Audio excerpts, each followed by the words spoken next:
చేసుకుంటే ఇది చెబితే ఇది వింటుంది. ఇది ఏంటంటే ఇది పరుగులు తీసిద్ది. చిన్న బిజినెస్ స్టార్ట్ చేయి నీ చదువుకు తగ్గట్టుగా. చదువుకుంటే చదువుకున్నా రేపటి రోజు నీ చదువు నీ భవిష్యత్తు ఉపయోగపడుతుంది. చిన్న బిజినెస్ స్టార్ట్ చేయి. బిజినెస్ లో నువ్వే రాజు, నువ్వే మంత్రి, నీ ఇంటికి నువ్వే హీరో.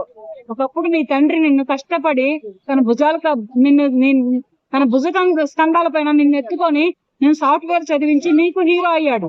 ఇప్పుడు నువ్వు బిజినెస్ పెట్టు, సాఫ్ట్వేర్ తీసి పక్కన పడే, సపోజ్ చేసి బిజినెస్ పెట్టు. బిజినెస్ లో ఎదుగు, నీ ఇంటికి నువ్వే హీరోవి.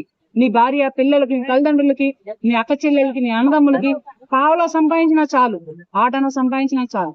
దానికి నువ్వు హీరో అవుతావు. కానీ నీ టాలెంట్ మొత్తం ఎదుటి దేశస్తులు తాకట్టు పెట్టి ఇప్పుడు నువ్వు రోడ్డు మీద పడతావా? నీ పెళ్ళాం పిల్లలను చేతను పట్టుకుని నీ తల్లిదండ్రులను చేత పట్టుకుని నువ్వు రోడ్డు మీద పడతావా?